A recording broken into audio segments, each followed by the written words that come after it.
Hi, good afternoon, all. Let me welcome you to this online workshop.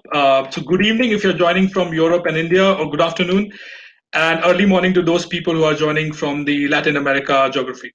So, the question is to pay or not to pay. Now, conventional wisdom suggests that paid and organic marketing are not alternatives, but they are complements. In fact, it is also suggested that paid advertising gives best returns, when your organic part is already figured out and it is already in place. Do our experts think the same, or do they think differently? I can't wait to find out. So we are doing this event in collaboration with Newcraft and Oak. They are digital growth accelerators based out of Amsterdam. We will have two presentations followed by a short Q&A and then a general discussion and a 15 to 20 minutes of Q&A at the end. During this presentation, if you have any questions, you can type them in the questions tab, and if you have a specific question to one of the presenter, then you can write the name of that person in the bracket as well. Also, there are emoji options. So if you like some content, like some comment or perspective, please feel free to show that. You can use those emojis and show your love or show your appreciation towards the presenters, and they would definitely love it. Apart from that, after the panel, we have a very strong focus on the networking part as well, because that's the whole point, to bring people together as well so that they could learn and make new friends. And AirMeet has allowed us to have a very nice option where we have created customized tables. So if you look at the social launch later after the event, you will see that some of the tables are named as Newcraft tables, which are for the Newcraft people. Some of them are named as SEO enthusiasts. So if you are into organic marketing, advertising, you would like to meet people who believe in that more, please go and talk with them. And you also have a paid marketing table where anyone who wants to get and meet people who are into paid advertising, please you can go and chat with them as well. So definitely you can enjoy the event and the workshop, and afterwards you can enjoy the networking part as well. So without further ado, let me introduce the presenters. So we have Lisbeth, originally from Netherlands. She is an SEO and content specialist at Oak, right? Yeah. And we have Lazar, originally from Montenegro. He's working for Newcraft, which are sister concerns, and he's also specializing in the paid advertising part. So let me give the floor to them. They will share the screen and start with the presentation, and let me take a back seat on this note. Thank you so much, guys, for doing this, and the floor is all yours. Hi, everyone. Thank you for joining. Let me just quickly share my screen.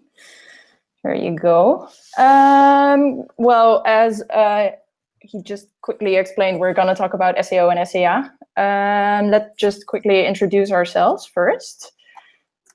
I'm Lisbeth. I'm currently working at SEO and content marketing consultant, and I'm mostly specialized in SEO and digital strategy.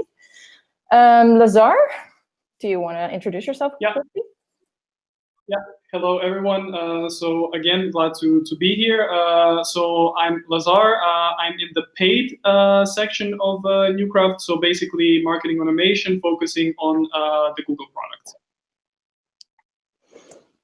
Well, before we get into that, first just see, because we're sister companies, we're both a part of the Newcraft group. I'm currently working for Oak, which is specializing in organic growth, which consists of SEO, content marketing, SEO, and marketplaces. And Lazar is part of the Newcraft, which is also paid media Salesforce. And then we also have Unfolder, which is digital marketing retailer. Well, let's get the introduction behind us very quickly and just start to what we will be discussing today. First of all, we will discuss what are the possible results you can get in the search engine result page, and why is it so important to be visible in that page? Why do you want to do that? And then before we can even discuss how you can work together as a team, we need to cover some basics first on SEO and SEA. So then we can go after that into detail about what is actually possible. There are also a lot of things that we won't be discussing in this training. In-depth discussion about SEO optimization or the technical issues. Furthermore, also not about Google Ads optimization or other Google marketing platform products. It will be mostly about how you can work together as a team and how to build your strategy based on SEO and SEA. Well, first of all, organic versus paid. Yes, so as you can see on the slide, both in organic and in the paid section of digital marketing, you have many different things to consider.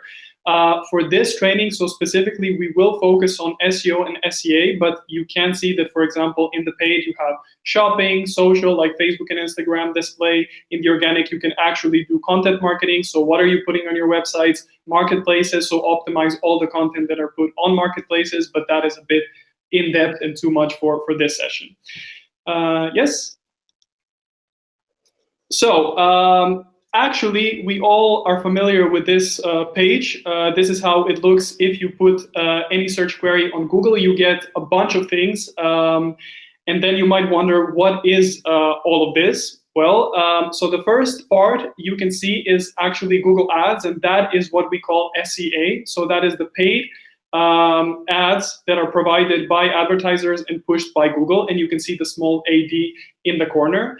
The right section is Google Shopping, and you can differentiate the two because Google Shopping actually has images of products, and that is more and more prone in the Google platform. And then all the way to the bottom here, you can actually see the organic results, which in this section we call SEO. Which is my part of specialty. Within SEO, it's important to note that there are different kind of results possible. It's not just about the organic rankings, it's also about the rich results that you can get. For example, on the left side of the page, we have the featured snippet, which are mostly questions that the user might have, that, which are directly answered within Google. On the right part, we have the frequently asked questions, which is in the middle here. And on the right, we have the information part, the rich results. This is also besides the normal results that SEO, you can optimize your page for. So it's important to note that. Yeah, and then we go into the SEA. So again, you can have different types of results, and I've said a tiny bit in the previous slide about it, but basically on the left side, you see Google Shopping, so shopping ads. And this is very nice because people usually really like to see a picture of a product before they click. And that's why Google Shopping is becoming more and more prone within the Google search results. And on the right side, you can just see the normal text ads, which we call the SEA. So that is basically just a text ad with some description that you know what actually you would like to get as a result. It's important to know that Google doesn't always show ads, even though you might think so because they make money off of it. Actually, some search queries don't make sense to advertise on. Like, for example, if you would just type Leidseplein, which is actually a square in the city of Amsterdam, if you type in Leidseplein Amsterdam, you will not get any advertisements by Google, simply because there is not a single advertiser that would put money into that, because people would like to probably know where it is and to probably get to it. So they don't have a specific desire to buy or to visit something in that square.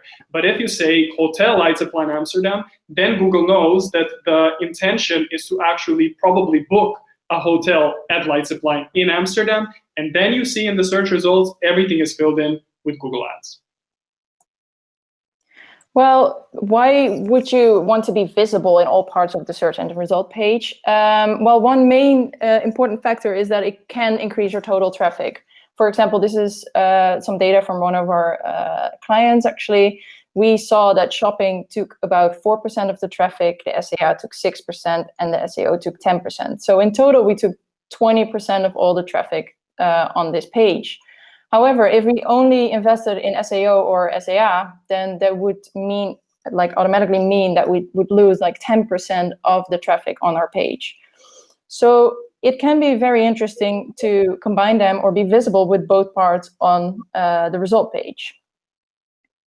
Well, in order to see like when everything you should be visible on, with both or with one, we need to go to see what would be first an ideal situation. Sorry, I was a little bit too fast. Lazar? Exactly. So, yeah, an ideal situation. So you might wonder, how does a search, if I search, for example, Praxis Paint, and Praxis is a Dutch company that sells material for building. what would it look like if they have a perfect SEO and SEA specialist that have done the most amazing job? Well, this is how it would look like. So on Google, if we type Praxis Paint, so basically we want to buy paint from this specific brand, you see that they are actually present in both Google Shopping, in SEA, and in SEO. So they have completely used all of the possibilities on this page to be clicked on and to actually earn some money or to get a customer. So this might be called an ideal situation of SEO and SEA. They are dominating the page, actually. Exactly. Well, it is important before you choose like a channel, like I'm going to use SEO, I'm going to use SEA. It's very important to first think about what kind of goal do I want to achieve. Is the main goal to drive some traffic to my website? Is it to increase on your sales? Is it to create awareness about a certain brand or a product? Or is it about to increase the visibility of a brand? Especially because SEO and SEA have ways to both have their own way of like the KPIs. Just SEO mostly works with hard KPIs on traffic. SEA can be a little bit more about the sales. So it's very important just to think about first, before you even choose a channel, what is actually my goal to start from. And now, before actually we can go into strategy, it's important to know a little bit about the basics, because then we can, in the end, see how we can combine SEO and SEA the best. First of all, we will dive a little bit into SEO. Well, what is SEO? It's a search engine optimization. It's the process of affecting the online visibility of a website or a web page in a web search engine, unpaid results. And that's a very important thing to notice. You don't pay for a click. It's also often referred to as natural, organic, or earned results. Mostly I will refer to as organic results. Well, this is a nice statement, but what does this actually mean? Well, for example, if you type in exfoliant, that's a Dutch word for a product to clean your face, you will get a result page. And this result page will consist of all the different things that we just showed you. And then when it will be based on kind of results. And then if someone clicks on my result, they will be on my page. And then on that page, in the end, they will learn the information that I want them to learn about. And in the end, they will convert. The part from converting is not directly SEO. All SEO focuses on is optimizing your website in such a way that you are ranking in the search results. So we are focusing on the find part in the middle here. How to actually, it's important to be, if you want to rank, we use the 3 factors actually, and we call it the Seo Triangle, and we read this from the bottom up. In the beginning, we start by fixing the basics. And what I mean by that is actually we are optimizing for crawl accessibility from the Google bot. We make sure that the technical performance of your website is in optimal state, so anything is even possible to rank. I will go into that a little bit further later on. After that, it's important to have the right content. So you have the content actually that is not only is promoting your product or about your product, but it's also about finding the right keywords that are focused on the right intent and the right information. And after that, when your technical and content part of the website is onto speed, then you can build on your authority and you can start on standing out. And standing out is also being constantly aware of the new algorithm updates and improving your KPIs. However, just in order to make sure that SEO and SEA work together, I will focus on the first 2 parts, beginning with the technical part. When you have a technical website, it's important that Google can access it. And this is just a quick schematic overview of how it actually works. In the left side, you have the Google bot or the Google spider, and that will in the end come on your website. And on the website, it will crawl everything on all the content that it has, and then it will store it in its index.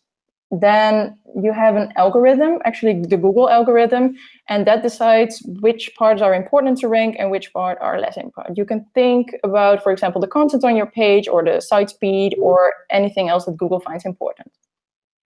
When we're in the left bottom, you have the user who types in a certain kind of query. And based on that algorithm, it will show you the index and like the search result page. Well, what I mean when your technical page is not correct, then I see actually that Googlebot cannot read your website or read your page content. This can be for various types of reason. For example, first of all, it can't reach your website because it's on no index or your canonicals are wrong. Or for example, you optimize the paid content in such a way you coded it that it just can't read it, or it just can't follow the links on there, or even a possibility your website is too slow to function. It can be all different various types of reasons, but I won't go into that. It's just important to know that the first thing you do is make sure Google can read everything that you want them to read. After that, when everything is set, you go into the content, and the most important thing I want to emphasis on is do your research. You can have all this content, but if it's not the content that has anything to do with your product or your website, or you don't know what people actually want to do when they search for a keyword, then you have the wrong content on your website. For example, if I type in buy dress, then it's pretty clear I want to buy a dress. It's a transactional keyword.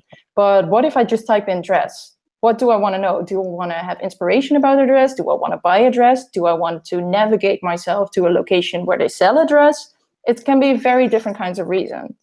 So make sure you do your research when you start optimizing for a keyword, that you actually know the intent of the user. What does the user want to do? And then what questions do they want to have answered? So it's this whole process that you have to go through before you just start randomly optimizing your page for a certain type of keyword. After that, it's also important to keep in mind why you exactly want to rank for the specific kind of keyword. Is that brand visibility? Is that for conversions? Is that just to show you're an expert on the subject? It can be all these different kind of reasons. For example, here I have a Dutch keyword. It's called laminaatleggen, which is laminate flooring. And if I type it in Google, the only thing I get back, it's not even the SEO results, because no one is advertising on that. I get SEO results with an informational queries about, okay, how do I do this? And the second is okay, how much do I need? Those are two very important user questions that are answered here also. And if we look at the left side, what I see, what kind of brands pop up, it's mostly huge brands which actually sell this product, but they want to show their expertise on the subject, which is, okay, how do I do this? How much do you need? And from there, you are converted to a shop or a product page. It's all possible. It's a very informational keyword. And the intent, it's optimized for the intent. That's a very important thing to remember also later on in the discussion. Well, I just said, it's very important to choose your KPIs wisely when you're working with SEO. You have your hard KPIs, which is actually your visibility. Those you can actually report on very clearly. And by this I mean the ranking of the landing pages on your keyword. For example, if I type in pants, am I actually ranking a number 1 or number 2, and how much traffic do I get? And how much traffic is actually landing on that specific page. However, this is actually not doing anything for the most clients we work for, because they just want to make money. Let's be honest. You just want to make money with your website. However, it's a soft KPI for an engagement, for conversion rate or revenue, because this is not only dependent on SEO, but it's also dependent on different channels, so as CRO and UX. So be very careful when you make promises about, I will make sure that your revenue will continue with 50%.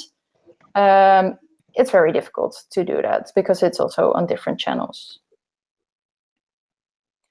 And in the end, please make sure it's a never-ending game. Constantly you get an algorithm update. Every time you think you're set, no, you're not, because Google will announce an update later today, and then everything can get scrambled up.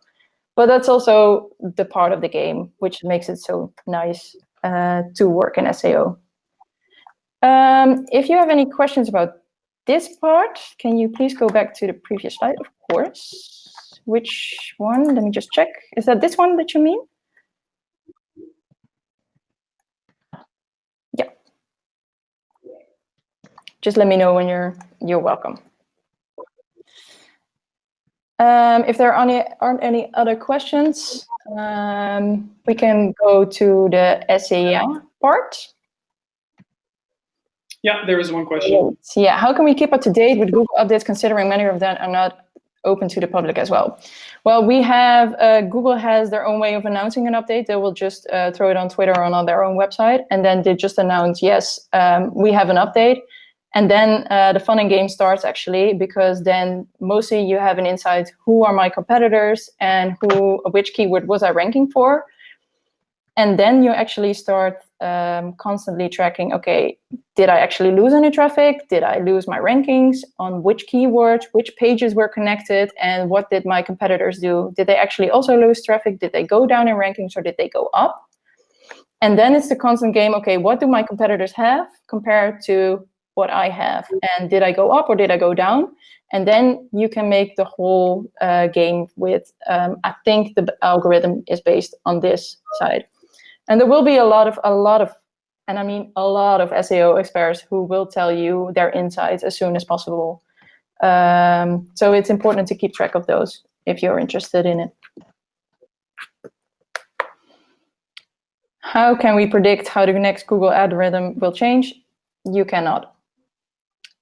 Yeah, Wouter is also, you can also keep track of that. It's mostly we have, Google will announce like, okay, within a month or within a day, we will have an algorithm date, which might have an impact on, they did it with the last Corona update, which they already announced that they will change something around December, but they normally don't do that. The link for that Wouter also to put in the chat can be very interesting. How do you know oh my God. Wait, how do you know the percent incremental sales we can have on brand keyword? Is it relevant to always purchase brand terms? Depends on your website and your brand name. It's a very specific case.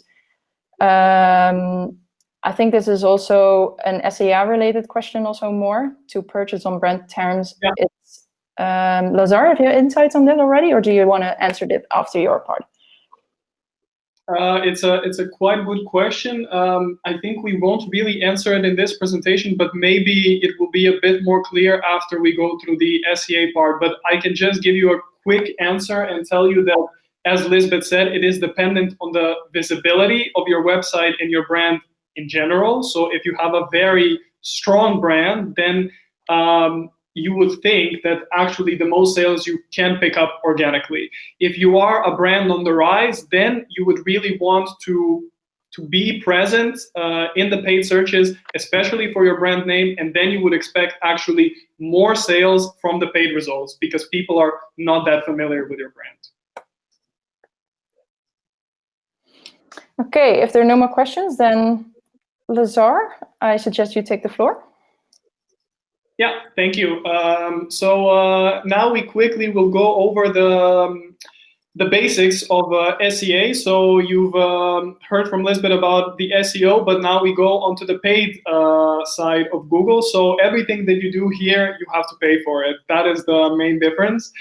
So it is also a branch of the search engine. So you will be shown in the same pages, but the main difference is that you will be shown first, because of course Google prefers money over no money. Another thing that you might recognize, and if you're not familiar with that, that is that the SEA is also called PPC or pay-per-click, because that is just another term that is used to recognize and to talk about SEA, and that is simply because that is the method that Google actually takes money from advertisers. So this is just a nice indication to show you actually how big the online spending world is, and this is the dates from. So this is the data from 2019. You see that Google is the absolute winner here with over $100 billion in profits. Then comes Facebook and Alibaba. So basically, Alibaba and Amazon are growing the most year on year, and that is the case with all marketplaces actually. But Google and Facebook are also growing by a lot. And all of these that you see on this picture, they are growing by at least 5 to 10% year on year. So that is really, really big. Another thing is that the ad spend is shifting from traditional media to digital media. I think this comes as no surprise to anyone, and that is basically that we are all spending most of our times on our phones, tablets, laptops, and computers, and spending less and less time on TV, radio, reading newspapers if they're not online, so actual newspapers and actual magazines. So everything is switching towards digital.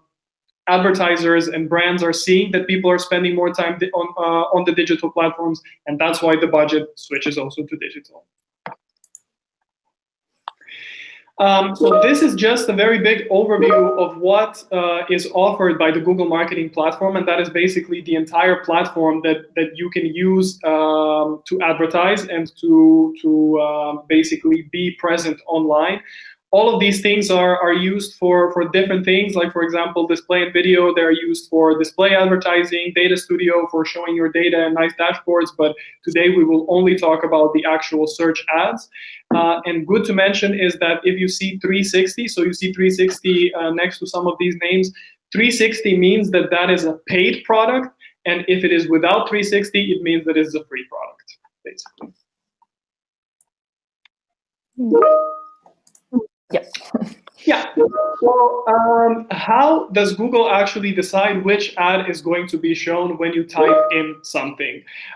It's quite difficult to grasp, but basically at every point in time when you type in something on Google, there are probably thousands and thousands of advertisers that want to be shown, and there is only a limited amount of positions that actually can be shown. So, for example, here I've typed in jacket men, and just how does Google decide to show, for example, Jack and Jones, H&M, G-Star? Well, this is how. So basically everything depends on the ad rank. So in milliseconds, when you type in something on Google, Google runs an auction. In which all of the advertisers that want to be shown on that term enter. And then basically they determine the ad rank, so that is basically the position 1, 2, 3, 4, how you are shown, based on two things. And that is the maximum cost per click that you bid on. So this is basically the maximum amount of euros or dollars or whatever that you want to pay that a person clicks on your ad. With that, the second factor is something that's called a quality score. Bear in mind, this is quite a complex thing, and it is a black box, another black box from Google, because they simply don't like to share a lot of information with advertisers. But it is consistent of three things, and that is the expected click-through rate, or the expected number of times that Google thinks people will click on your ad. The ad relevance, which means how relevant your ad is to the exact search term that the person is typing, and the landing page experience. The landing page experience is actually completely dependent on SEO part, because we can influence people to click on an ad, we can influence people to see an ad, but we don't really influence what do people see on the website. That is a complete part of SEO, so that's why it's important that we actually have a communication and that we always share data among each other so we can optimize. So this is quickly how the ad rank is calculated, and then on the next slide we'll see a calculation just so I can show you an example. So let's say I have made this as simple as possible to make this calculation. So this is not a very realistic example, but let's say that there are 3 advertisers that they want to be shown on a search term jacket men, H&M, G-Star, and ladies. The quality score of all of them is 10, highest. So this rarely happens, but let's do it for simplicity. And then we have the CPC bid, so that is the maximum cost per click that I told you about. So H&M wants to pay 3 euros, G-Star 1 euro, and then we have 0.5 euros. So if you calculate this, only the H&M ad is going to be shown. Why? Because they have the quality score of 10 and they have the maximum or the highest CPC bid of these 3 advertisers. So they want to spend the most. How much will they pay? This is another thing that's called a second price auction system.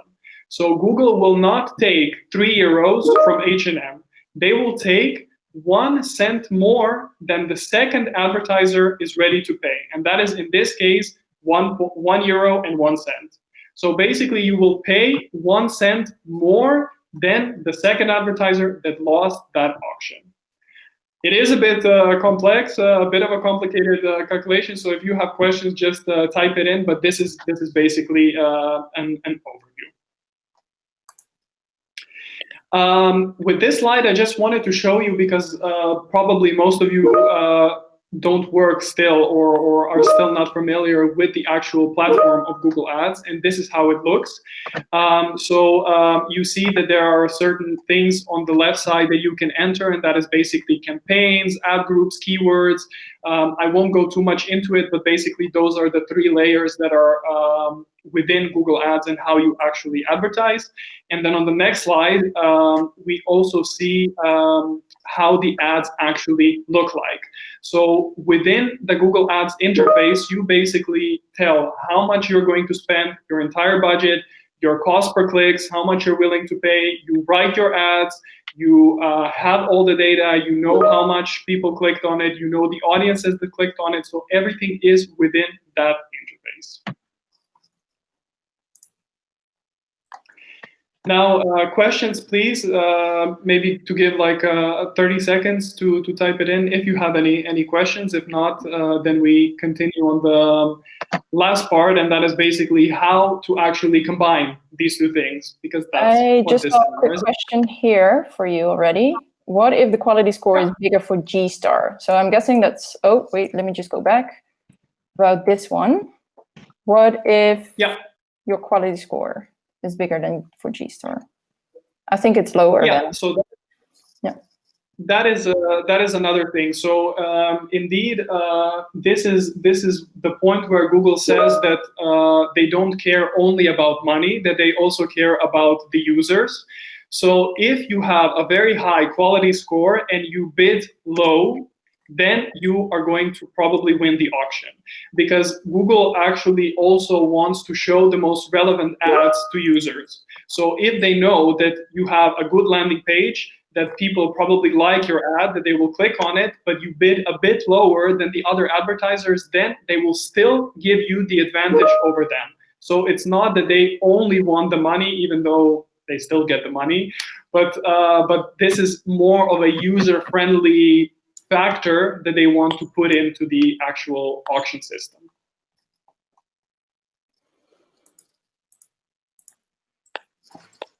So if there are I think we can... Yeah, no more questions? Okay, now we get to the fun part, actually. Now we know a little bit about the basics about SEO and SEA. Lazar already kind of hinted how we can help each other, but that's not the only way, of course, that we can have some influence on each other. Well, the most important thing to remember, actually, when you're thinking about combining SEO and SEA is actually the amount of work you have to put in something to get results. For example, on the left here, we have the SEA results, and on the right, we have the SEO results, on which the gray part is actually the investment that you have to make. This could be amount of work in hours, but also, for example, the money you have to put in. Because, for example, creating content for SEO takes time, and in the end, that takes money. So when you look at the SEA results, you see that when you stop actually investing in it, so when you stop in the gray part, then you see also the red line will go down. So your revenue will also go down. This means that your traffic will stop coming in. Then on the right side, we have the SEO investment. So in the beginning, we have to put in a lot of work actually to get your technical side of the website up to speed, to make sure your content is correct, and then even working on our authority. But then in the end, we see that the amount of revenue will go down a little bit, the investment, and then our revenue will go up. So we just have to put our constantly optimizing our work, but that will not take as much of time actually when we start from the beginning. So the patterns are different. And actually, I'm already like tipping away a little bit. When you just start and you have like some keywords that you want to rank from the beginning, then, for example, I want to rank for now on buying pens, and my SEO pages, it takes a little time before I start actually ranking there. It could be a strategy to work out with your SEA to start ranking on there, and then wait until my SEO page is up to speed, and then just play a little bit around it to see if actually what happens if I just stop my SEA investments. Will SEO pick up that traffic or not? So that would be also a little bit. We'll get into that also a little bit later. But it's important to notice that amount of work is different in SEO and SEA.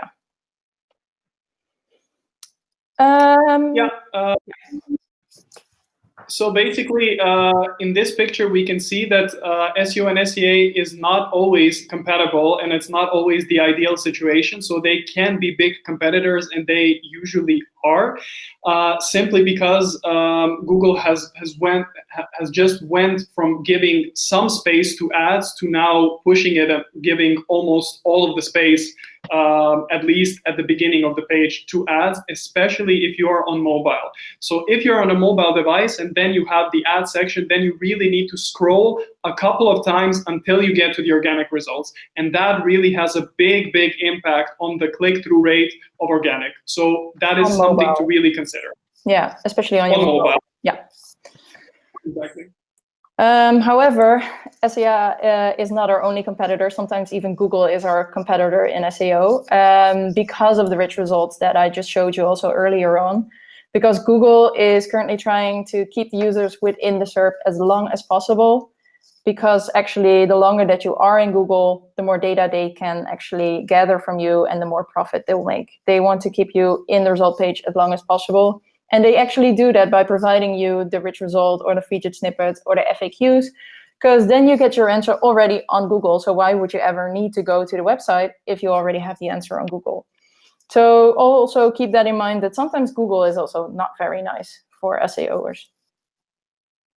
However, of course, we can also work together. The part I was just talking about, to just see on keyword level which you are ranking for or not, and how much time it will take. For example, here, this is the result page on the right side that you get if I type in vitamine D kopen, which is the Dutch word for buying vitamin D. What you see actually, my very first SEA result is a result that it's not ranking anywhere else in the SEO results. So that means actually that they do have a page, but Google does not find that interesting enough actually to show yet in our SEO results. However, they were very clever about it, and they said, well, I just also want to rank on the first position anyhow in the result page, so we're just going to invest in SEA. Consequently, they are now currently on the first page. Actually kind of wondering right now how much they're paying for that, because also their landing page experience probably isn't optimal if they're not ranking with SEO, but that's just a side question right now. There's another way that we can work together. Yeah, definitely. So there is actually a positive side, so it's not all competition. When SEO and SEA work together, then you really get the advantage of stealing, let's say, the most clicks for that specific search query. So in this case, again, we took an example of Praxis Plaster. So that is that building Dutch company. And here you see when you type that in, so they are #1 in the SEA results. They are #1 in the organic results, and you also see their product in the shopping results. So, I mean, really, if you typed their brand and you see their name everywhere, well, there is really a high chance that you're going to click on at least one of those three things. And that is really the point of being present in both SEA and SEO and working together. So actually making sure that you get those clicks and that you get that traffic on your website. Another very interesting about this page is actually that they're also covering multiple kinds of intents on the keywords. For example, your SEA result is also about buying the product. That's on the top page. And then on the right side of the page, which is also in yellow, is also about buying the product. But then when you go a little bit down to the SEO results, and then we have the informational results, because it actually said, how do I do this? How do I stukken? I don't know the English word right now. How do I do that? So it's also within one result. If you don't really know for sure which intent the keyword has, by being there with all kinds of informational and transactional queries and just covering those intents, you have actually a perfect page for yourself, because people will then click on your results. Exactly. This might have something to do that Praxis is our client, but that's one thing.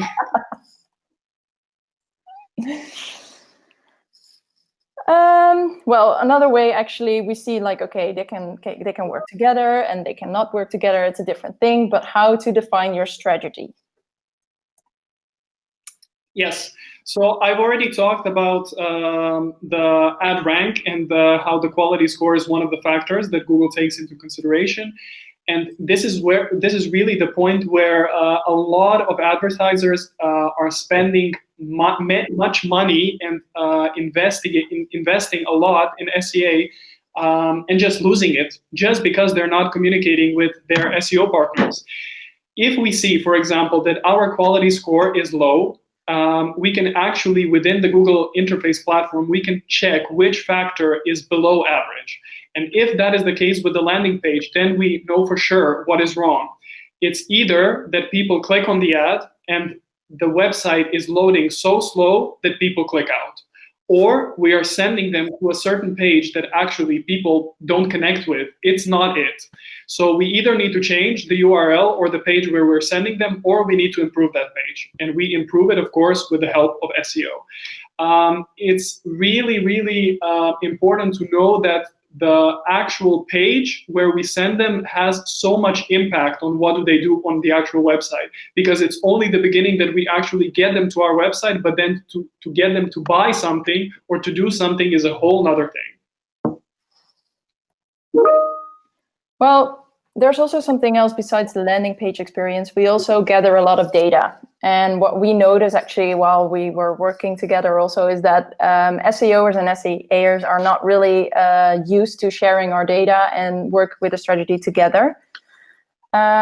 Just to clarify that a little bit, on the left side, the SEO, what I just explained, actually, we structure the website so the Google bots can access it. And we check, is our content relevant? Is it matched for the right intent? And then we keep track of our updates. Actually, okay, is the content still optimized for what Google wants? On the right side, we have the SEA, which is actually paid clicks on relevant converting keywords, and also the quality score.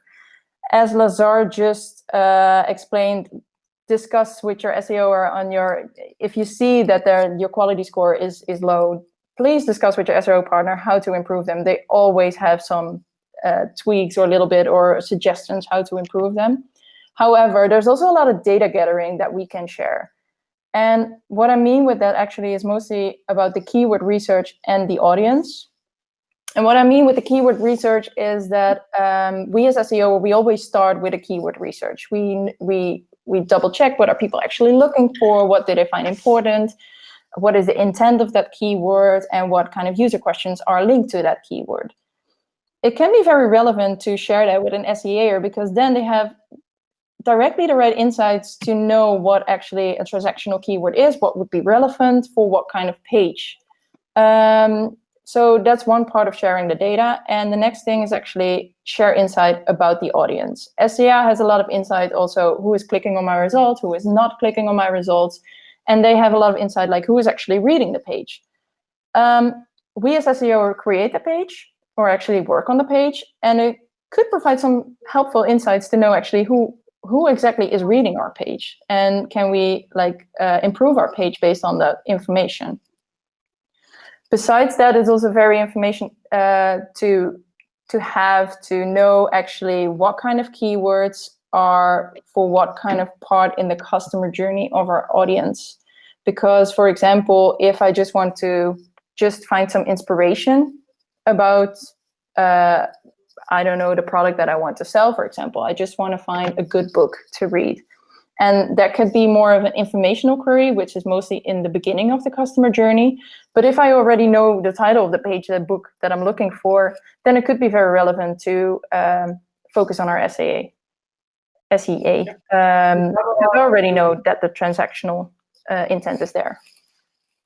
Yeah, exactly. And just, I think this is the perfect slide to answer a question, because we have it and it says, as a startup with weak brand and limited resources, does it make sense to aim to win both SEO and SEA? Is click-through rate on ads higher if your first organic results?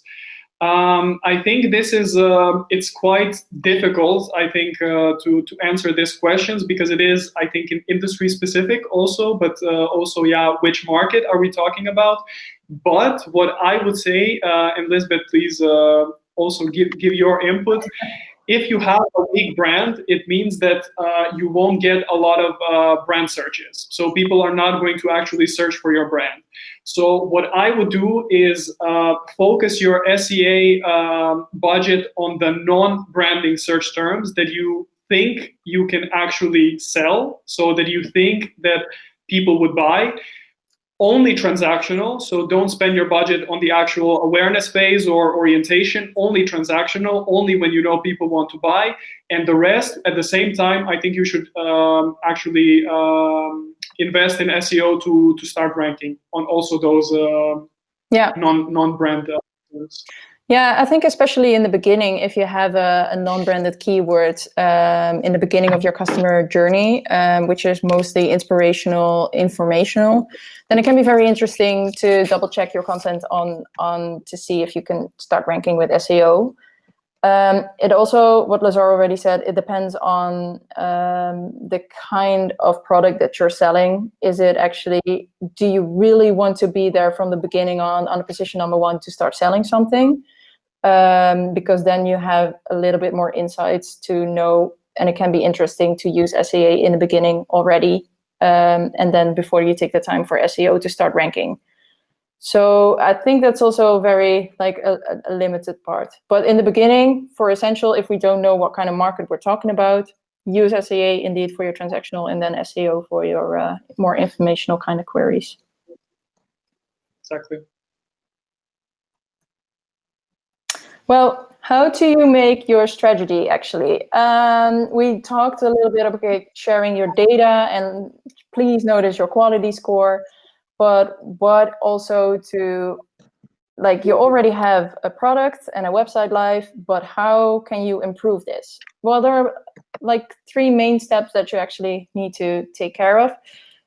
First of all, please investigate what you already have. Like, check your SEO, check your SEA data, and which keyword are you currently already ranking for, and which keywords are you already paying for. So just see what are your top results in both channels, and then combine those data and see where are the overlaps and what are the gaps. So which keywords are you now both ranking for in SEO and SEA, and which keywords are currently missing out? So is there a gap that you're not ranking for SEO and not ranking for SEA? Those are the places also that you need to double check. Is it relevant that you rank there, and why not? Do you want to be there? Why not? Why? Just please double check that. And then adjust your strategy also accordingly. What I just said, which keyword are important, but impossible to rank for SEO, for example, because you see that your competitors are so big that you will never win that. And with big competitors, I mean, for example, if you have a clothing line and you need to go to the G-Star mostly, like the big brands are mostly also higher up the SERP. So SEA could be a strategy there. But also the other way around, which keywords are just too expensive for you right now? Then double check your SEO if you can tweak something there to start ranking higher. So yeah, Lazar, if you have anything to add, but no. I think you said it perfectly. Thank you. Just to go to a little bit of example there, because it's a very fake kind of strategy, I realize that. This is just something to clear this situation. I don't think the cost per click will actually be this low or high for certain keywords, but it's just to illustrate the example. For example, you have a certain set of keywords. Dress, buy dress, inspiration for a red dress, nice wedding dresses, and dresses for Christmas. And currently, you already investigated on ranking for it with SEO or SEA and SEO. Then I also know my search volume for this keyword. And I know I kind of can calculate the amount of traffic that will come on my website. And I also know the cost per click. Besides that, I also investigated the intent of the keyword. For example, for dress, if I type in that in Google, I'm not quite sure what I want yet. Do I want to buy a dress? Do I want to navigate to a dress? Like, Google doesn't really know that yet. But if I type in buy dress, then my intent is pretty clear. I want to buy a dress. If I want to type in inspiration for a dress, I want to have inspiration. So it's not always this clear. I realize that, but sometimes it's pretty handy to have that to know. If you're not quite sure, type in the keyword in Google, and mostly what they show you, it can be a good navigation, whether the keyword is informational or transactional or general, or navigational. You also have that. Well, for example, here, if I see that, for example, by dress, I'm ranking with SEA and SEO, but I'm also ranking for nice wedding dresses with only my SEA. And currently, I know buy dresses is a very transactional keyword, and I really want to be there because I know actually when people type that in, they really have the intent to buy a dress. So when they land on my website, the chances are higher that they actually will buy a dress on my website. However, if people type in nice wedding dresses or a dress for Christmas, they're just looking, they're just navigating, they're just browsing, like, what could be a nice dress for this occasion?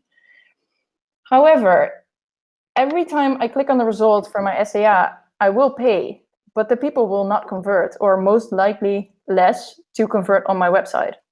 So you should really rethink your strategy here to see, is it really that relevant that I rank for this keyword, for example, nice wedding dresses with my SEA, and shouldn't I like try to convert that theory and see if I can start ranking with that on my SEO? So I will still have sort of the same traffic on my website, but it's more informational and I don't have to pay it. So I have my brand visibility there, and I have my, I'm standing there and I'm showing my expertise and I'm showcasing actually what I've got, but I'm not paying for people who will actually leave my site again. So really keep that in mind and try to focus your strategy accordingly. This was actually the main focus actually for our talk, actually, for the SEO and SEA. There are actually the three main points. The first one is actually double check your landing page experience, double check that to see if you can improve there. Share your data together, talk together, communicate together, and actually see what you already have and where you already want to be. And if you combine it all together, then I think you have a pretty clear strategy on where you're going. Yeah, and I think Lisbeth also mentioned one thing that is really important, and what we both do is that if you're not sure what kind of a keyword you are advertising or ranking organically, type it in on Google, because that is going to be the biggest indicator that you can have. What does Google show on that specific keyword? Does it have ads? Does it not have ads? Is it transactional? Is it only orientational? Is it awareness? Does it show questions? What is it? And then based on that, you can really make a much better decision. Yeah, please use your incognito browser, by the way, because otherwise it will just show results based on your personal browsing history. Exactly. This was a lot of information. So are there any questions? Please type them in. And don't hesitate to ask anything. Thank you, guys. I think there are a couple of questions which I saw in the questions tab. I think one was from Adam Zelina. So he's asking, what does research say? Do people prefer to click on organic versus ad results? So that's one question. And I think he had a follow-up question as well. And there's one more question by Slide Score. So Jan Hudek has asked a question as well. So perhaps you can take those questions. And if any one of you, the audience, if you would like to come to the screen and ask the question, there's a raise hand option as well. So if you do that, you can come to the screen and you can ask the question live as well. Yep. Well, yeah, definitely. Let's start with the first question then, actually. If anyone. What does research say? Do people prefer to click on organic results than ads results? Yeah, I've kind of answered it a bit in my previous typing, but I think the research it depends. So it just depends on the market. So some people are just more prone to clicking on ads. Some people don't care if there are ads or not. Some people don't know that ads exist. Actually, they just click on the first thing. So it really differs. But what we do see, at least for the ads, is that the click-through rates are much higher on mobile. It's simply because people have that screen, it's very small, they don't want to scroll, they usually don't want to search, they click on the first thing, and the first thing is usually an ad. I think it also depends on what kind of query people type in.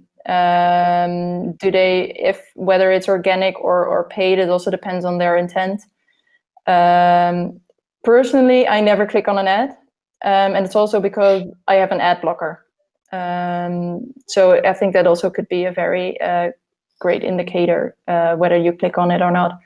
It's very dependent also on the market and the type of query. Yeah, on the market type of query, but that is also why we see that Google is more and more switching towards images and shopping ads. So because they actually saw that people don't really want to click on an ad that is just text, because they would prefer to go on organic. But if they offer you something else, like a nice picture or a price or something, well, then it becomes interesting.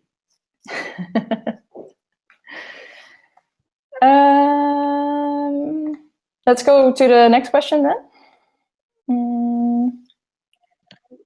Now you can take this question from Slide Score. It's in the chat actually. It's in the chat. How to find intent keyword searches that you don't know about in small niches? I don't see that one in the chat right now. Sorry. Well, No? can you repeat the question? Yeah, how to find intent keywords and searches that you don't know about in small niches. In small niches? Yeah, small niches, like a small niche market, so not like a mass market. So how to find? Well, you have a lot of options. First of all, what we normally do is to double check what are your competitors do they have on the website. That could be a very good indicator. Mostly we make a list out of that. And besides that, you also have a lot of tools. For example, the Neil Patel tool, which is a free tool, which also gives a lot of suggestions. Like, okay, if you're looking for this keyword, the other keyword could also be very interesting. You also have a website called Answer the Public. And you can just type in your query, and then it will give you all kinds of suggestions of other questions or queries that people actually have. And then you actually have a good insight on, you have more inspiration. And the Yoast, of course, suggests keyword that Lazar also put in there. So there are a lot of tools actually to give you some inspiration about small niches. Yeah, exactly. So the Yoast, that is basically giving you what Google is suggesting. So you type in a word, and then Google suggests what they would suggest, what people mostly type in after that word. Then again, so checking your competitors, checking the market, and also I've put the link of Google Trends, and that is basically you can type in a keyword and Google will tell you when that keyword is spiking. So when actually most people search for that specific thing, and you can actually filter it by country. So that is also a quite interesting thing to see the pattern of searches. Yeah.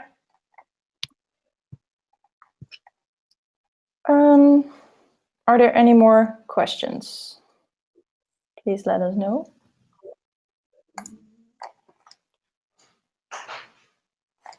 So yeah, there's one question which seems to be unanswered. As a startup with a weak brand and limited resources, how does it make sense to win both in SEA and SEO? Then the follow-up question is the click-through on ads higher if you are the first organic result? So I think this is a question by Slide Score company. Is the click-through on SEO higher if you're Yeah, I mean, main question is that if you are a weak brand, and I think it's a very relevant question because normally if you're a startup and if you're a small company, then how can you use both of them to get the maximum advantage? So maybe this is the bigger question. Yeah. Well, I can answer at least the second part, and that is, so is the click-through rate higher on ads if you're first in organic? No, it doesn't really have a correlation. What we do see is that if you are present in the paid results, then you have an overall bigger click-through rate. So in both paid and organic, just because of the visibility. So we talked about how it's important that you are present in both areas of the search results. It's just that mindset. When people see double things, they are more prone to click on it. So in that way, yes, but if you are number one organic, it's not going to really help you with ad clicks. No. No. Okay. Is there anyone who would like to ask the question via the raise hand option? Oh yeah, I see a new question. So for Google Shopping, what type of campaigns do you recommend to start? Standard campaigns or smart campaigns? This is a very, very difficult question to answer, because this is an all-time battle for any Google Ads specialist. So I can just tell you that it again depends. So it depends on your account. What I saw from my personal work with clients is that if the most traffic that you get from your shopping ads are branded, then smart shopping works better. If the most traffic from your shopping ads comes from non-branded search terms, then standard shopping works better. It's just the thing that smart shopping is a very, very good algorithm that can know the intent of keywords when the most comes from branded terms. And when it doesn't really work that well. So I would say if most traffic comes from branded, go for smart. If not, go for standard. But that's just, it's just my experience. It's not 100% the truth. Gospel. It's not gospel. Well, thanks, Cole, for the question, Brenda. So Brenda is joining from Mexico. Early morning for her, and she not only works as a digital media coordinator, but she's also a lecturer at one of the best business schools of Mexico. So that's why you can see that the question was like well thought of and very specific. Exactly. It is professional. Yeah. Definitely. So I think we still have time for a couple of questions. So anyone who would love to come and share their thoughts on the screen as well, don't be shy. You have the raise hand option. You can. It's like appearing on the stage in an offline event. So please feel free to do that. Just to let you guys know that all the links they have shared and all the tools they have talked about, we are going to share it with you guys on a follow-up email. Usually that's what we do. We send you the key takeaways, and we'll make sure that all the links and the tools are there so that people who would like to continue learning about this can benefit from that. So yeah, couple of more questions if anyone has that.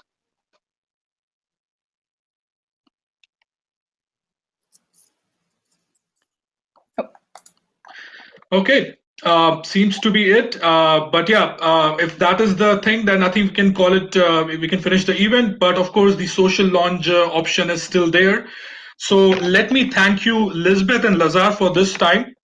I think it was a very targeted session, very clear and very specific, without going too much into the theoretical part. Very practical as well.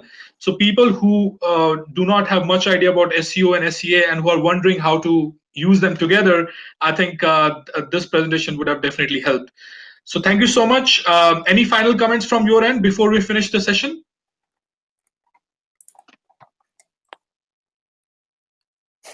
I don't think so. Okay. Yeah, thank you so much for being here. Perfect, guys. So we are going to finish the session, but the social launch option is still on. If you want to interact with other people who are interested in a particular topic, please feel free to use that. Thank you so much for attending and supporting us. We'll come back with another event. In 15 days, we are coming up with an event which is going to be an all-women panel. So 4 women entrepreneurs from different parts of the world will be coming and talking about the challenges and the opportunities for women to become entrepreneurs. So we'll definitely send you the flyers and everything. So please make sure that you attend that. It's going to be another very massive and interesting event. So thank you so much, guys, for attending, and thank you so much, Lazar and Elizabeth, again for this, for taking your time out. You're Thank welcome. you for Take care, guys. Thank you for having Thank me. you. See you guys again. Take care. Bye. Bye. Bye, everyone.